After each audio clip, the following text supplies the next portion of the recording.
welcome back to another edition of Saturday Night Ladies. I am Deej Behrens. I'm Shari Vesco. And I'm Demi Constantine. And we are your Saturday Night Ladies. SNL is back in the U.S., and tonight's episode is an epic one because it is not only hosted by the Jack Black, but the musical guest is the Jack White. And not only is his epic return, he is now in the Five Timers Club. We bring to you our discussion of season 51, episode 16 of Saturday Night Live. So put on your big dumb cup. Put on your big dumb hat. Fill up your big dumb cup. And let's talk about Saturday Night Live. Take it away, Shari. All right. Thank you, Demi. Or Deej, rather. All right. It's been a long weekend off and my brain's a bit scrambled, so bear with me.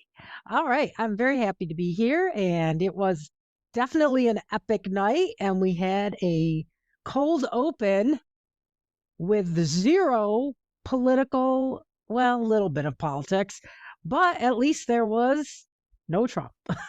So I found that very refreshing. And not only that, but no Trump the entire evening, the entire episode. 100% Trump free, because Dad had better things to do. It was a March Madness cold open. I know. And yeah, and Jadge was in this one as Ernie something. I don't know anything about sports. The only one I recognized was Charles Barkley, and that was Keenan, and it's a classic impression. And I didn't realize Charles had been in the news talking about the immigrants, and so this riffed on that. And then, of course, they had to get Pam in. Pam Biondi, I guess, apparently was fired. So Ashley gets in, and I haven't seen that much of Pam Biondi, but I feel like Ashley did an ad. She always does a great job, and she's always funny. I loved her joke about breaking the glass exit door. That was my favorite. It's Pam Bondi. Pam Bondi. Okay, sorry. I don't do much politics, and like I said, my brain's fairly scrambled tonight. So, thank you, Deej. But yeah, this was a good. I thought a fun way to open things up, and you know, it's March Madness, which is a big thing right now. And again, just nice to get away from the typical press conference stuff that we've been having, like one out of every couple cold opens. So yeah, that's my take. I'll throw it to Deej.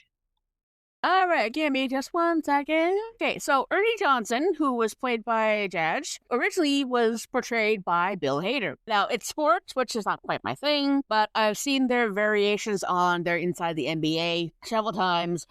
Keenan's Charles Barkley, totally epic. No, I haven't really watched the show, but there was an episode of a podcast that he and Ernie do that had Bill Hader on it. Both of them have very accurate impressions. Nothing to write home about with this one, but I'm just so glad it wasn't anything with Trump.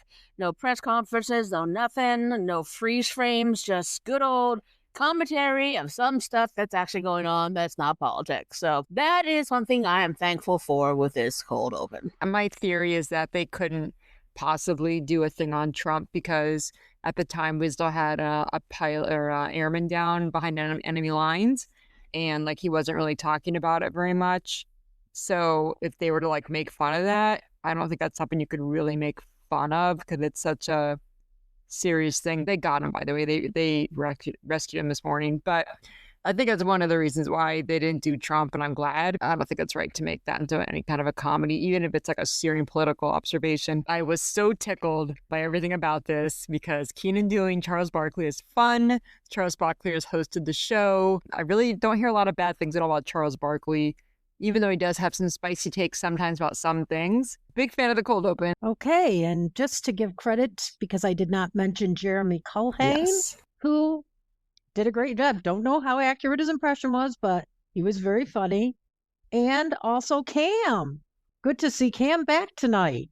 Overall, was a pretty good night for Cam. Really good night tonight. He did indeed. And now we're on to the monologue. And I'm just going to keep this kind of quick, but it was a five-timers, of course. And Jonah comes to get Jack Black to save the Five-Timers Club. And I will leave it at that and let my lovely colleagues fill you in on all the cameos because there was a bunch as usual.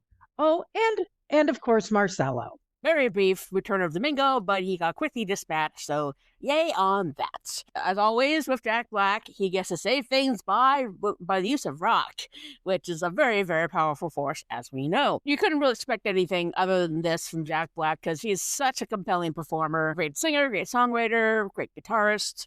So he just completely rocks it out. So we had Tina Fey, we had Candice Bergen, Jonah Hill, Melissa McCarthy, Jack White was also playing there because this is his 5th time as musical guest. There is no official 5-timers club for musical guests, but it was a nice tie-in.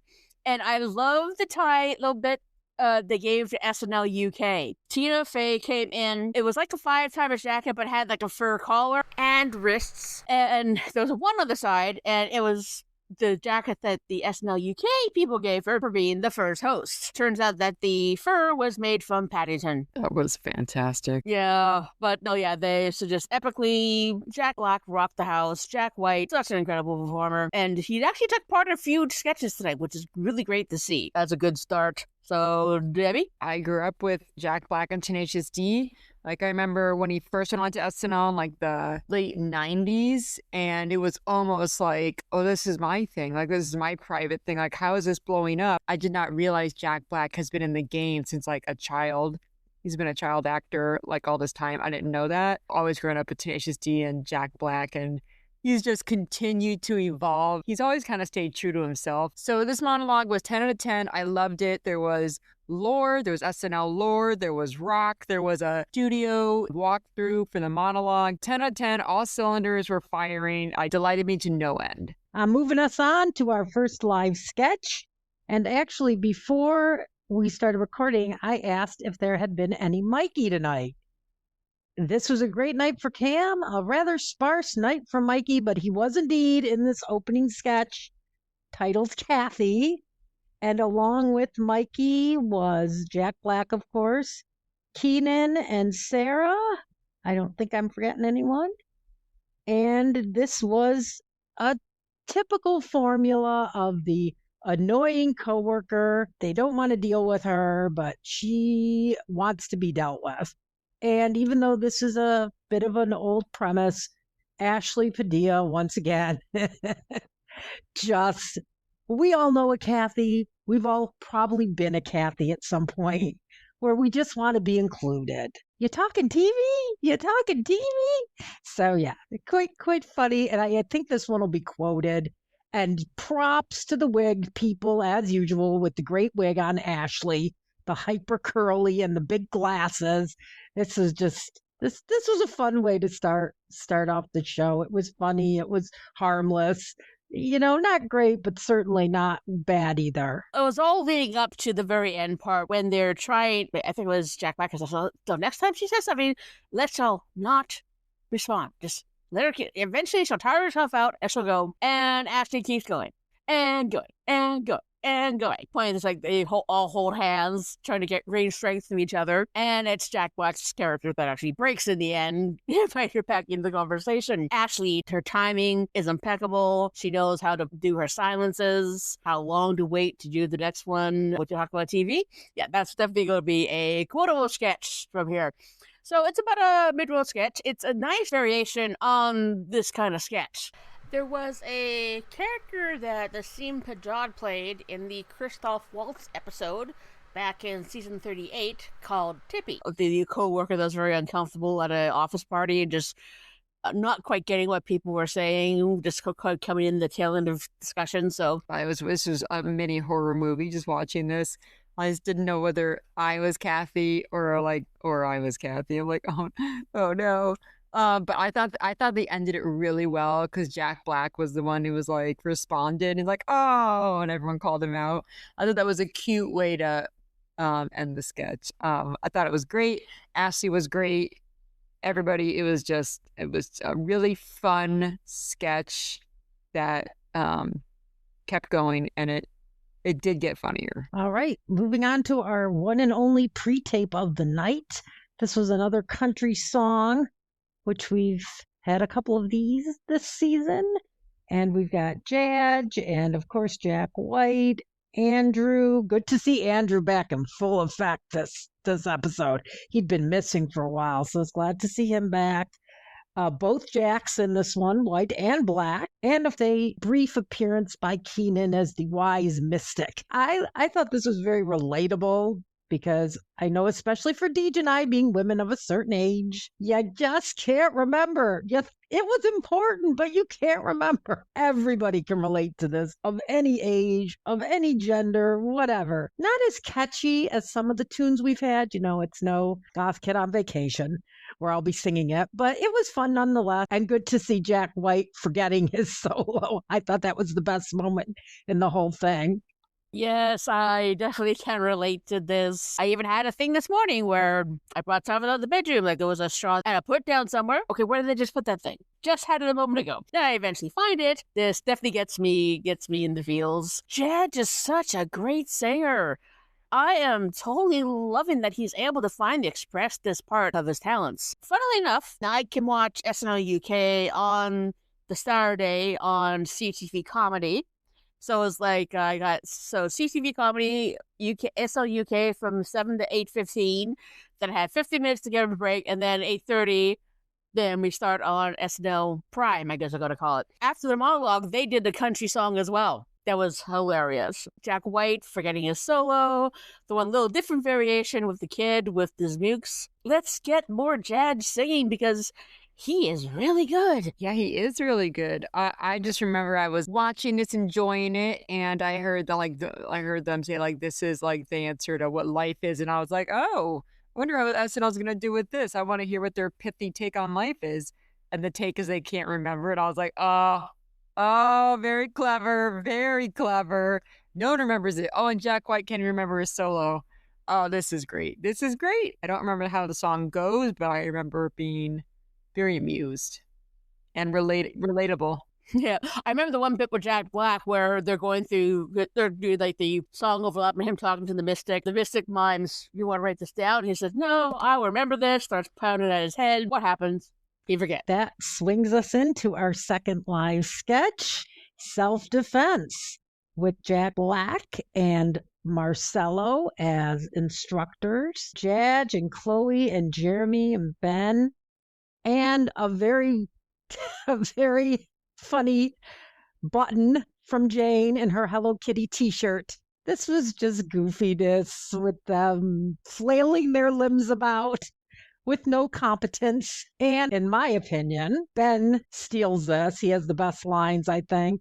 And I love him being called the big carrot and his ridiculousness. He had the best lines in the sketch. I felt he was very funny. And then my other favorite was Jane at the end. She is having quite the season. So it continues because she was great in several sketches tonight. So yeah, definitely a fun way to continue the upward momentum. But the only real one issue with that, though, is she didn't get to say a lot in the sketches. She was there, and this was a perfect button at the end. This one didn't completely work for me. Had some moments. I did like Ben. I love Ben in this. Didn't quite do it for me. The one thing they did with Dance 101 was significantly better. Here's what I liked about this. Because Sabrina Carpenter did a karate sketch earlier in the season, and she did get a little bit of flack from that online because she wasn't following proper dojo procedures, whatever the terminology is, like the ceremonial stuff they're kind of playing fast and loose. And so we were like, okay, it's not how that works. So this kind of avoided that by giving them Spanish accents, I think. So it was very like Nacho Libre coded or Kung Fu Panda. I was like, where are they going with this? Not problematic because they had Spanish/vague accents that were not trying to be Japanese or anything. But really the standout of the sketch was when Ben Marshall and Jane are standing next to Marcelo and Jack Black, and they are so impossibly taller than the both of them. And it's like, first of all, I give props to Jack Black for not demanding to be next to shorter people so he looks taller. He was like, I actually didn't know he was that short, but he must be pretty short. But I was like, are these special effects? Like, how are they so much? They were like 2 feet taller than them. I was like, is this an optical illusion? This is crazy. How stoned am I? So I just really needed to point that out because it needs to be said. That's it for me on this, though. Yeah, good catch, Debbie, with the height thing. They are both so much taller. It's insane. All right, yeah, Deej, got something to add? Jack Black is 5'6". I'm 5'7", so I props to Jack Black. I did not know he was that short, and I applaud him for not like demanding to be framed so you wouldn't see that. So I'm just really impressed with his confidence. So we have Ben Marshall at 6'4". Oh my God. Oh. It's almost a foot difference. For Jane, her height has not been officially revealed. I can't remember the height difference. Was she shorter than Ben or about the same height as Ben? She was a little bit shorter, but Jane's got to be like 5'10" or 6 feet. I thought I'd heard 5'10", but who knows? How tall is Marcelo?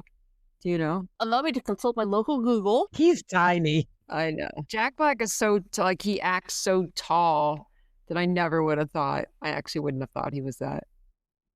Well, it's like he just doesn't care. Like, this is who I am. Whatever stage of weight or facial or whatever I'm doing, this is just me. Like, I've been a fan of him for so long, and I've never seen him framed where he was like, yeah, no, this is really how tall I am. Like, whoa. He will do whatever it is for the comedy. Marcelo Hernandez is 5'5". Okay. All right. That makes sense. Oh my God. So Ben is almost an entire foot taller than oh my God. Oh, that's funny. I don't know. That's funny. All right. Well, are we ready to rock on into sketch number 3, live sketch number 3, which is a rockin' sketch called Husbands.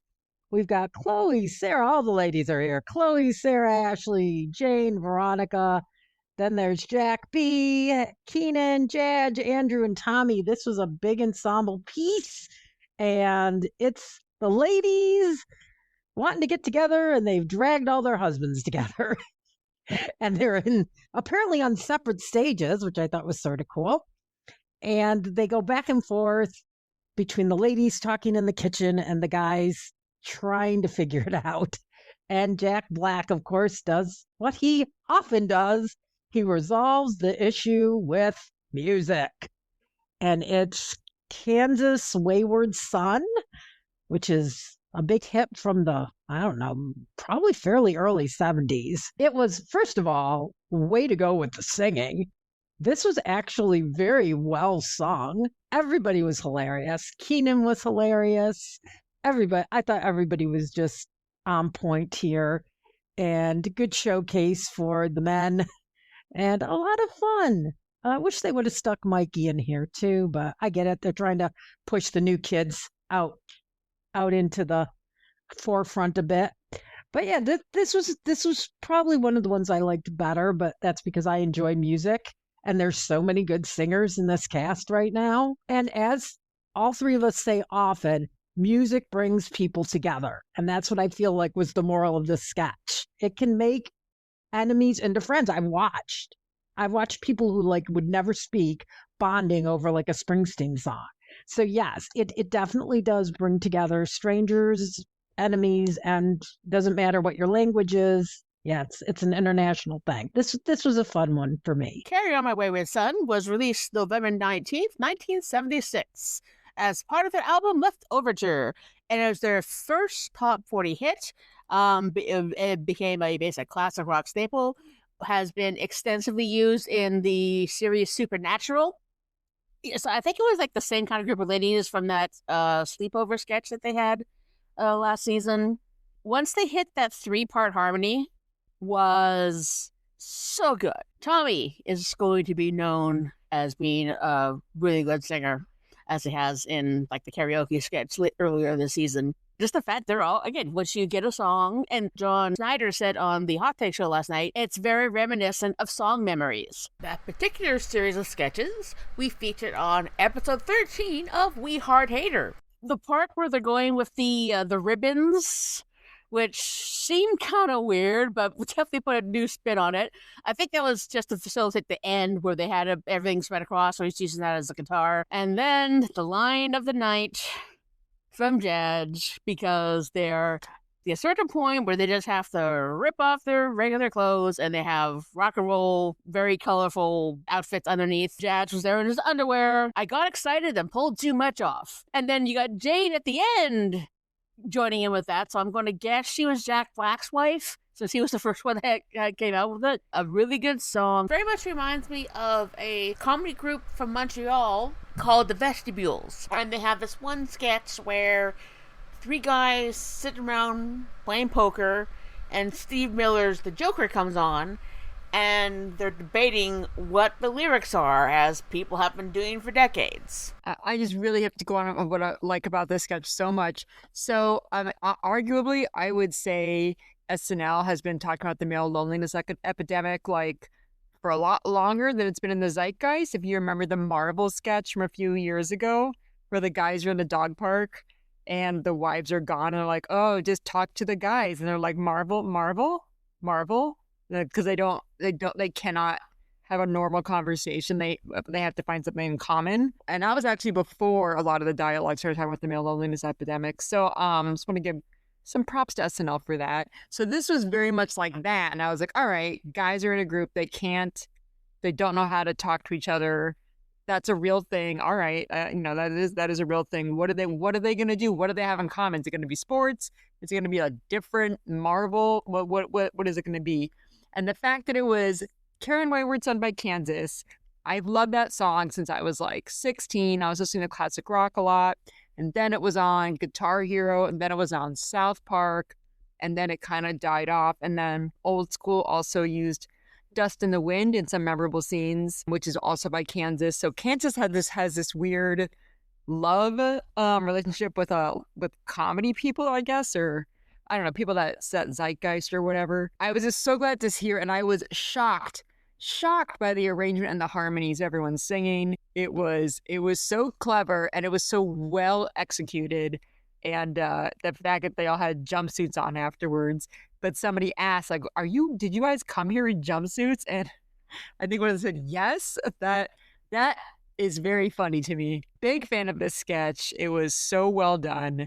All right. And speaking of rock and roll and music bringing us all together, we've come to the portion of our show where we're going to talk about the musical guest who is rock and roll personified. I mean, rock and roll is kind of not what it used to be when I was young, but he is still there, and every generation seems to, I don't ever hear anybody say they can't stand him. And he's so talented. And there was a lot of Michiganders on the Hot Take show last night for the Saturday Night Network. And Jack is, of course, from here. And we are very proud. And he did us very proud last night with his 2 songs. Hopefully, I'll say the first one right. I have no idea. It's Del Recho, Del Monaco, and G.O.D. and the Broken Ribs. And I love Jack White's song titles. I mean, the guy is a genius. He's a genius songwriter. He can play a million instruments. Deej looked it up and read me all the instruments he plays. And it's mind-shattering how talented he is. And I don't think either performance disappointed. I like that he just kept his background the same. He didn't change his set. The guys changed their shirts, but pretty much that was it. I love the Detroit Pistons t-shirt. An excellent performance. Good to see Jack White. Glad he got a 5-timers jacket. He definitely deserves it. Yeah, Jack White, I think to your point, Shar, he's like one of the few rock stars we have, period. Jack White is a rock star. Like, he plays rock music, and like he lives it, breathes it. Like, that's his entire thing. His mom had just passed maybe last week, maybe 2 weeks ago. So from the post, I saw he was really close with her, and it was pretty bad. So I'm really glad that he still was able to come and do this. He's such a trooper. He's so dedicated. The music was great. He's great. The skill is great. He's a great performer. He's just electric. I mean, the Detroit Free Press was running articles about his performance. I was really glad to see the hometown standing out over it. Man, that guy can play guitar. Oh my God. Man, I really love the White Stripes. It's really hard to put a finger on what exactly Jack White's all about. He's just pure rock is all I can think. I'm not sure what that alien or skull head thing was in the background, because sometimes it looked like an alien head, but sometimes it looked like a skull on something. They also were surrounded by stacks of pallets.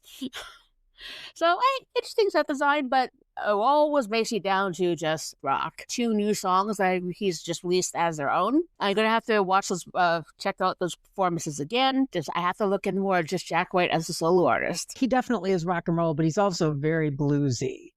And, there's just not that much mainstream blues out there.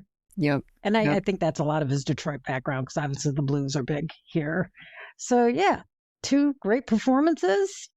Definitely went with the whole vibe of the night. A perfect combo of host and musical guest. I mean, the synergy of their names, but it was just their personalities just were perfect. I think they seemed like they might be friends. I don't know. I just thought the whole vibe was great. And then we went on into a very strong weekend update. And Deej is going to break down the jokes. Deej is our joke meister. So she's going to break down the jokes for us and give us all the highlights. See, these are the jokes that I like. In general, they were on fire tonight. Oh my God, they're so good. So the first one was Trump's speech interrupting the Masked Singer. Trump was probably disappointed that he found out that Cat Witch was the new Ayatollah. Oh my God. Oh my God. The straighter homos will open up naturally, but the Marines will apply a little bit of spit. How they got that joke on the air, I am not sure. Bondi got fired. As Colin put it, redacted herself from her job. She was fired over her handling of the Epstein files because the only person Trump has ever trusted to handle the Epstein situation is a prison guard with the cameras off. Hegseth, seen here demoting a black general.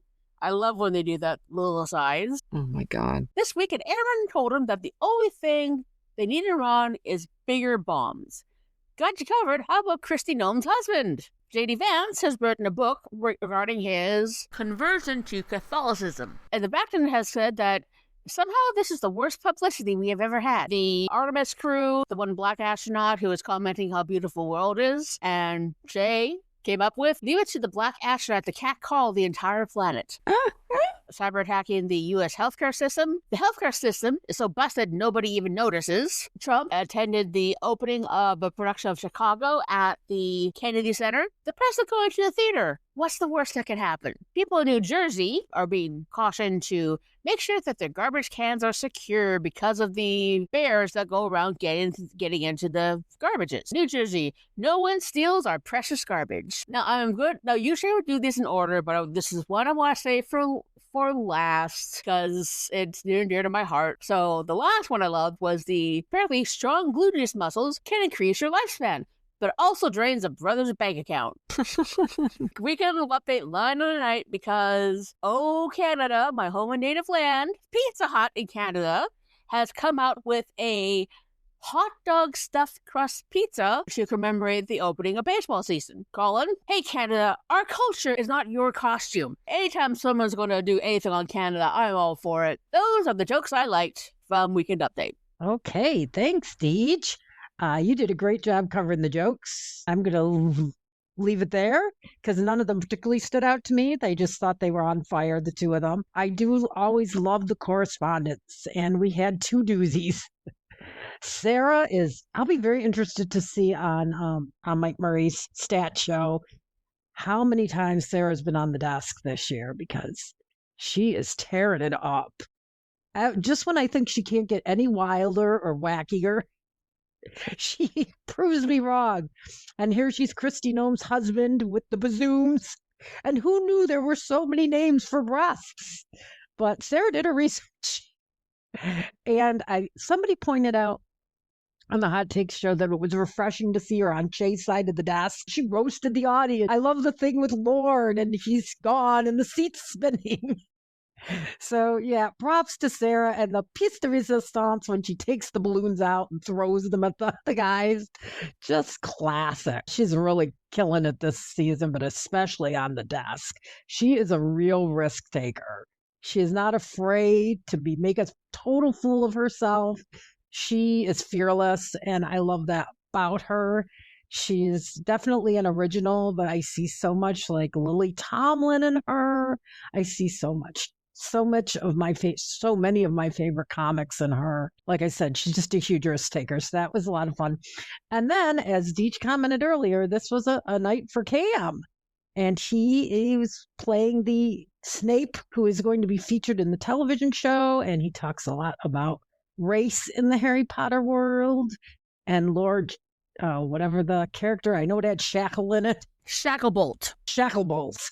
So I liked his little spiel about, and it had Shackle in it, really? So I thought I liked this. A lot of people said he sounded mushed mouthed or he didn't pronounce things right.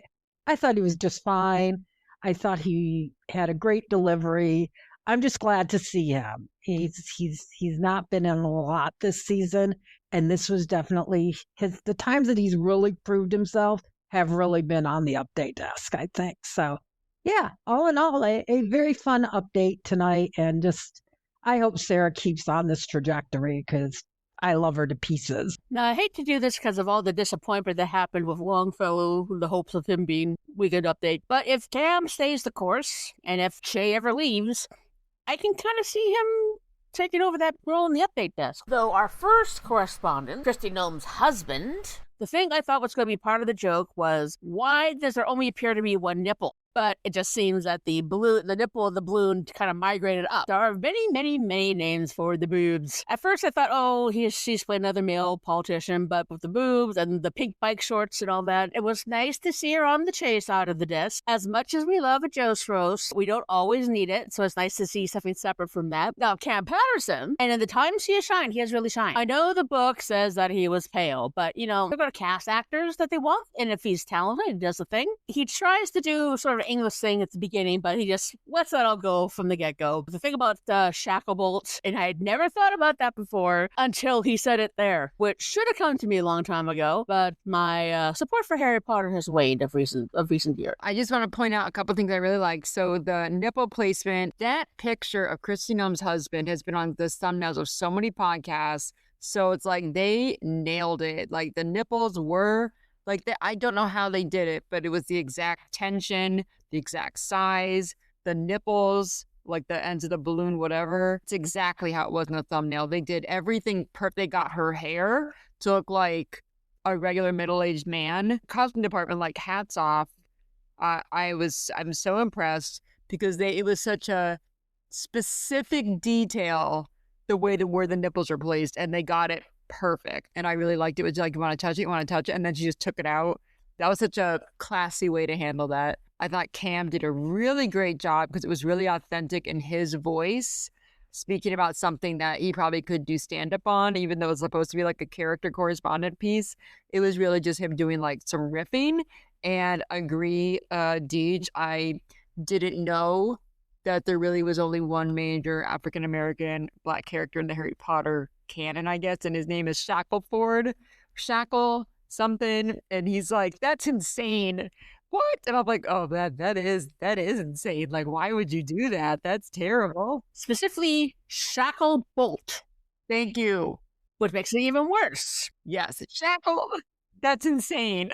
Just remembered Colin's answering his reaction to the Bonnie's husband thing with doing the motorboating thing that he did. That was. This is the world we're living in, so what's happening? But I thought that was those are really, really well executed correspondent pieces. All right, we're winding into the final two live sketches of the night. I think I called them piffle, but they're fun enough. And the first one is 301 Spartans. And I know in my notes I put how many people remember this movie. I know it was a big hit back in the day, but SNL's been doing this since the early years where they will call back to pop culture from 20 years before. That's so funny. They were talking in the 70s, they were talking about shows from the 50s and 60s. So yeah, it's what they do. So I can forgive them for that. I liked Jack in his tank top or bikini top. It was great. And his big belly. I give it to the guy. He is, again, fearless. Like Deej says, he'll do what he has to do for the comedy, which is why he's so great on SNL. And he's joined by Andrew and Ben and Tommy and Marcello, along with a lot of extras. And they can only take 300 soldiers, and they have 301 there. So who's going to go? And then the clock turns and we get down to the final two and it's Jack Black and a little boy. This was just, like I said, silly piffle. Not my favorite sketch, not my least favorite, but a fun way to wind down the night. Yeah, the previous time they did something with the 300 was when Gerard Butler hosted. It was during the time of the possible repealing of Don't Ask, Don't Tell. Pretty sure some of those costumes were used in the original sketch. Oh, Jack, very much like Will Ferrell has done, is like, he doesn't matter if his belly sticks out. If it adds to the comedy, it adds to the comedy. Commitment to whatever, if I have to show my big ass belly to make this thing funny, I'm going to do that. Very entertaining, very strident, and then I'm just in awe of like the detailed costumes. Jack Black keeps it at 10 the whole time. So we're at the last sketch of the night, and it is Air B&B Superhosts and more silly piffle. This is a perfect final sketch. Jack is definitely front and center as the superhost of the Airbnb, bringing homemade croissants to Sarah and Marcelo and Jane and Tommy and Jeremy, and then he doesn't want to leave. So he keeps going in the closets. You know, Melissa had to get into this one. She doesn't have the dressing tonight. She has the Jergens lotion. And the sketch ends with her Jergensing up Jeremy Culhane. Absolute silly, goofy piffle. That's my word for the night, piffle. Because that's what it was. It was light. It's nothing that's going to be remembered for years. But great. Amen to Melissa. She's just always willing to get in where she can get in and just totally throws herself into it. And yeah, everybody just looked like they were having a grand old time greasing down Jeremy there at the end. So a fun way to end the evening. One thing I thought of, wow, that Airbnb has a lot of closets in it. The first thought is he's going into the closet. Is he going like to a little room in the closet? No, he's just standing in the closet, wanting to get in on this group of young people getting together and having a party. It really kicked into gear when Melissa was revealed, purposely putting the lotion so that she could actually turn the doorknob so they had to stay. And eventually Jeremy being jergened to heck. They were really good together in the sketch that Jeremy was in with her with the sampler when she hosted earlier this season. Pretty sure Jeremy was perfectly okay with this. Very similar to Jack Black. It's like, whatever I have to do to make the comedy, if I have to dump a whole thing of ranch dressing on me, and that's going to be funny, I'm going to do that. Piffle is a great word. I love that word. Not a groundbreaking sketch, but there was enjoyment to be had by all. Yeah, it was just really, it just seemed like, although opening the closet door and seeing Jack Black just standing there was really funny. Yeah, it was just an excuse to like kind of do a comedy group hug, so to speak. So it was very nice to see Jack Black and Melissa McCarthy and the cast doing some crazy physical comedy for the 10-1. Yeah, it was very, very joyful. Everyone looked like they were having a good time. Now comes the ratings portion of our show. Anybody got a item that we should use to rate our episode tonight? Homemade croissants. Homemade croissants. I love it. All right. Oh, I love it. I am giving this 7 buttery, very flavorful croissants. It continued the streak. I just feel like the apps have been pretty strong this past, like, several. And yeah, definitely 7 bonus points for the music. It was very, very good tonight with Jack White tearing it up. And of course, soft spot because he's from my home state and he represented us beautifully. And especially, like Demi pointed out, he was going through a lot of emotional stuff and that he still came on and gave it 100%. Was great. And Jack Black also giving it 100%. Cast looked like they were having a blast. My only quibble was not a lot of Mikey and Streeter stuff tonight and not a lot of Mikey, but I get it. You know, other people have to shine, so I understand that. And I think Mikey is really good about pulling back, just like Keenan is. They're the vets, and they are both excellent about mentoring and about pulling back. So I admire them for that. So yeah, this was definitely 7 buttery croissants for me. And I'm going for 8. The monologue was everything I hoped it would be and more. Jack Black I've loved him for years. The movie The Holiday, it was his first romantic comedy part. Oh my And God. he was so sweet. Yes. And Jack Black has lovely eyes. So no matter where he is at his life, I always will love Jack Black because I appreciate his humor as a performer, both in music and in comedy. Everyone having a great time with the kind of stuff that they did. And I wouldn't give it a 10 because not everything completely worked. But so for a Jack Black episode, it's still, I don't want to be typical with Chef's Kiss, but that's really the only thing I can really come up with. So Chef Kiss to Jack Black. I'm going with 9 buttery croissants because SNL gave us Jack White and Jack Black. Okay, fan service. Thank you, SNL. Jack, okay, every sketch may not have been like falling over laughing funny, but I was so entertained. Jack Black is so entertaining. He tries so hard. He puts out all of his effort. He leaves everything on the field. He's such a performer. He's so talented. He's so game for whatever comedy anybody wanted to sling. He was ready. So entertained. I was so delighted that that and like the musical guest combo. I have to give it a 9 because this is why I watch SNL for like something like this. Also, we Keenan did La Roach, I think, in the weekend update. I forgot we forgot to bring that up, maybe, but that was also a delight. So a solid 9 for me, and I feel good about that. So 9 buttery homemade croissants. Okay, that completes it for this episode. Next week, we have Coleman Domingo. I have not seen Euphoria, so I'm not completely familiar with his work. The music was Anita or Antia? She's Brazilian, I think. Yes, she is Brazilian. Very much like SNL UK has been introducing us to new music. I am very interested in Anita, and she seems to be a Hispanic artist, which is great. Although the native language of Brazil is Portuguese. Kind of wonder with his last name being Domingo, are we going to get a small bit of Domingo again? That is the question. That is the question. Be an obvious place to go. I hope not. I don't think we're gonna get it. Okay. So, any last thoughts, lady? Concludes our session for today. Please join us next week. And there will be a new episode of We Heart Hater coming up on Friday, where we're discussing Documentary Now, the Thin Blue Line episode, which is episode 4. So look forward to that. And although things may seem pretty bleak, we must go forth and find the funny. Funny is hope. Saturday Night Ladies is a presentation of Wacky Notion Productions. Hosted by Deeds Behrens, Shari Fesco, and Debbie Constantine. Recorded and edited by Deeds Behrens. Off-week show research by Shari Fesco. If you'd like to be a guest on the show, just email SaturdayNightLadies1978@gmail.com.